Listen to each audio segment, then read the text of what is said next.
जय Hind everyone.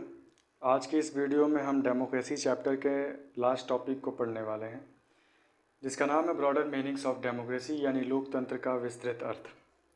In this chapter we have considered the meaning of democracy in a limited and descriptive sense. We have understood democracy as a form of government. This way of defining democracy help us to identify a clear set of minimal feature that a democracy must have. अब जैसा कि हमने इस अध्याय में पढ़ा है और जो कुछ भी लोकतंत्र के बारे में जानकारी हासिल की है, वो कहीं ना कहीं एक सीमित क्षेत्र में है। और हमने इसमें पढ़ा, समझा कि लोकतंत्र की व्याख्या क्या होती है, लोकतंत्र की विशेषता क्या है, लोकतंत्र के गुण क्या है और आखिर लोकतंत्र हमारे लिए ज़रूरी क्यों है।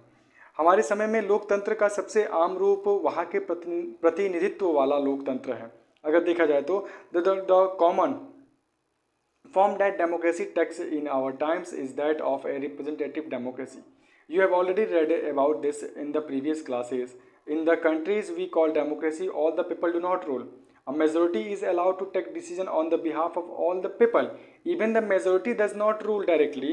The majority of the people rule through their elected representative. This become necessary because.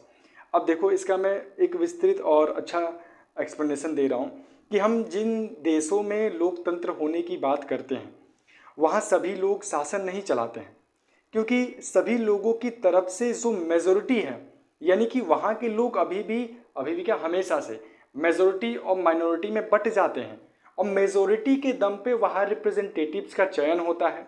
तो इस तरीके से हम कहते हैं कि लोकतांत्रिक व्यवस्था में वहाँ के मेजोरिटी के अनुसार कोई भी शासन पद्धति चलती है, लेकिन जो वहाँ पे बहुमत को फैसले लेने का अधिकार होता है और यह बहुमत भी स्वयं शासन नहीं कर पाता, अर्थात कि जो मेजोरिटी यानी अधिक संख्या में लोग जिन रिप्रेजेंटेटिव्स को चुनकर भेज रहे हैं, तो यहाँ पे जो इलेक्शन हुआ उसका फैसला किसके बेसिस पे आया, तो सिर्फ और सिर्फ मेजोरिटी के अनुसार आया।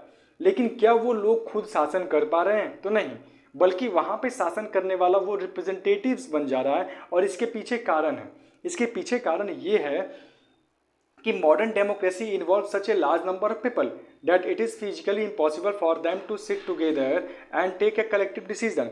क्योंकि जो हमारे इस आधुनिक लोकतांत्रिक व्यवस्था में शासन व्यवस्था है, इसमें इतने अधिक लोग होते हैं कि हर एक बात के लिए सबको साथ बैठाकर सामूहिक फैसला कर पाना संभव ही नहीं है। इसीलिए हम अपने मेजोरिटी के दम पे रिप्रेजेंटेटिव्स को चुनकर भेजते हैं और वो जाके फैसला लेते हैं। Even if they could, the citizen does not have the time, the desire or the skill to take part in all the decision। और अगर हमने सभी लोगों को एक साथ बैठा दिया कि आओ फैसला करना है हमारे यहाँ के कुछ राजनीतिक मुद्दों पर, तो वहाँ के लोगों के पास या तो समय नहीं है, या फिर इच्छा नहीं है, या फिर वो जानकारी, वो ज्ञान नहीं है कि वो उस मुद्दे पर जाकर फैसला कर सकें। तो इस तरीके से ये हमें लोकतंत्र की एक स्पष्ट जानकारी देती है कि this give us a clear but minimal understanding of democracy. This clarity help us to distinguish democracy from non-democracy, ठीक है। But it does not allow us to distinguish between a democracy and a good democracy। मतलब कि इस जानकारी से हमें लोकतांत्रिक और मतलब इस जानकारी से हमें लोकतांत्रिक और अलोकतांत्रिक सरकारों में अंतर करने में मदद तो मिलती है, लेकिन इससे हमें समान लोकतंत्र और एक अच्छे लोकतंत्र व्यवस्था में अंतर करने का कुछ भी ज्ञान नहीं मिल पाता है। It does not allow us to see the operation of democracy beyond government. For this, we need to turn a broader meaning of democracy. Sometimes we use democracy for organizations other than the government. Just read this statement। यानी कि इससे हमें लोकतंत्र की कुछ विस्तृत जानकारी उतनी नहीं मिल पाती है कि हम एक सामान्य लोकतंत्र और एक अच्छे लोकतंत्र में अंतर निकाल पाएं।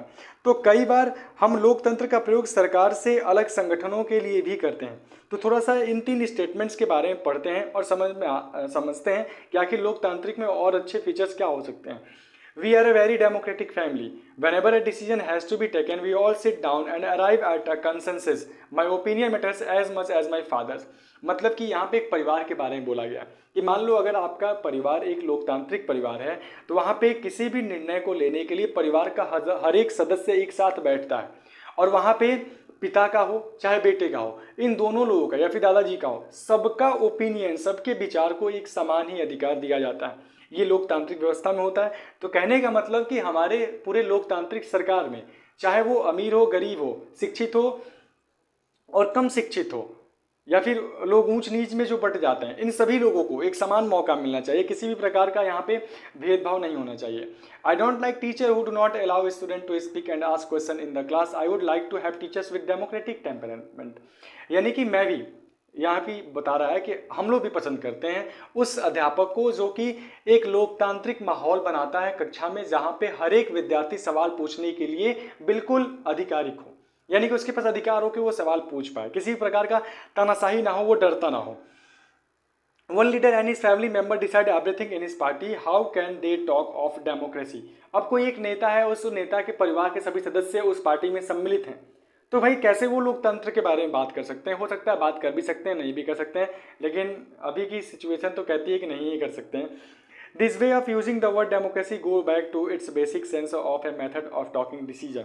यानी कि लोकतंत्र शब्द का इस तरह का प्रयोग फैसले लेने के लिए उसके बुनियादी तरीके को उजागर करता है। लोकतांत्रिक फैसले का मतलब ही होता है कि फैसले से प्रभावित होने वाले सभी लोगों को एक साथ विचार विमर्श करने के बाद भी उनकी स्वीकृति से फैसले लेने पड़े, और बहुत शक्तिशाली लोगों को भी बहुत ज़्यादा अधिकार ना मिले, और जो शक्तिशाली नहीं है ऐसा भी नहीं है कि उनके अधिकार को छीन लिया जाए।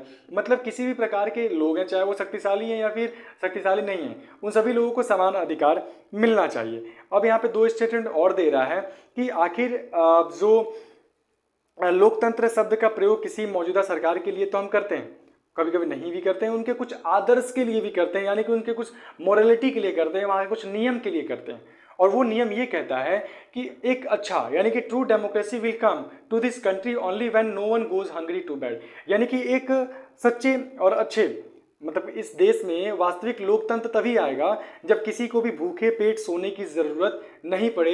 ये होता है वास्तविक लोकतंत्र। ठीक है। In a democracy every citizen must be able to pay equal role in any decision making. ठीक है।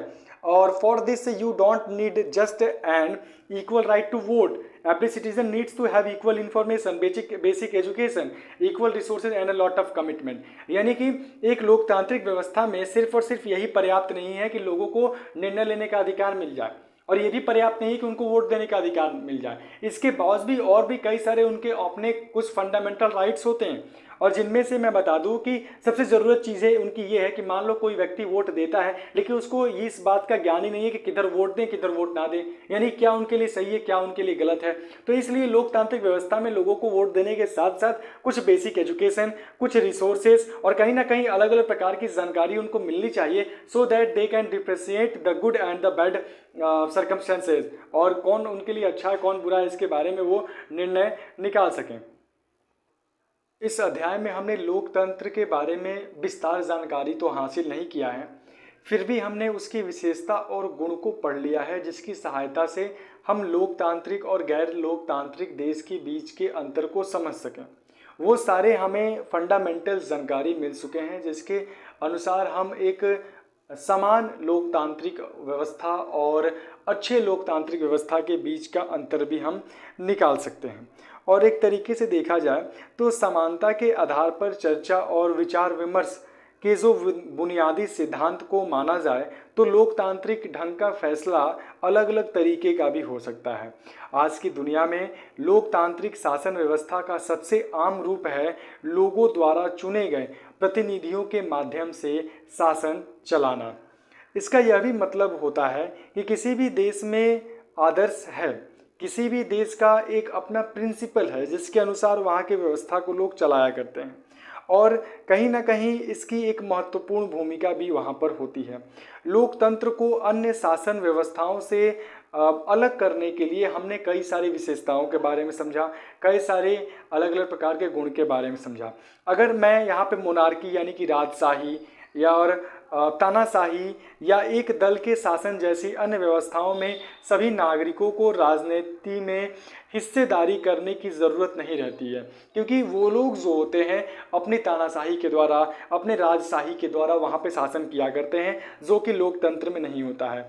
दरअसल अधिकांश गैर लोकतांत्रिक जो सरकारें होती हैं वो वही करती हैं जो वो चाहती हैं, ना कि लोग जो चाहते हैं वो होता है वहाँ पे। तो कुल मिला जुला के तानाशाही में, राजशाही में, जैसे कि सऊदी अरब में था, एस्टोनिया में था, अभी देखा जाए तो और भी कई चाइना वगैरह है, तो यहाँ पर हमें देखने को मिलता है कि वही काम होता है जो कि वहाँ की सरकार चाहती है, ना कि वो काम जो कि वहाँ जनता चाहती है। तो कुल मिला जुला के उन सरकारों से तो लोकतांत्रिक सरकार अच्छी है, क्योंकि यहाँ पे लोगों को उनको अधिकार मिल पाता है।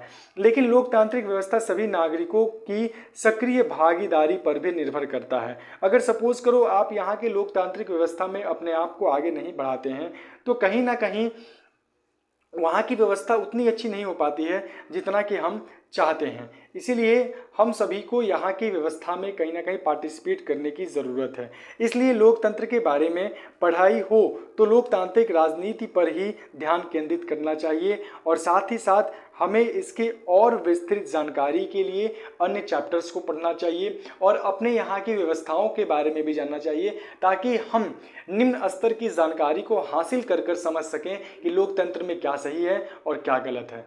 आज के लिए सिर्फ इतना ही। नाउ फिर से मिलेंगे हम इसी बुक के सेकंड चैप्टर के साथ। जय हिंद।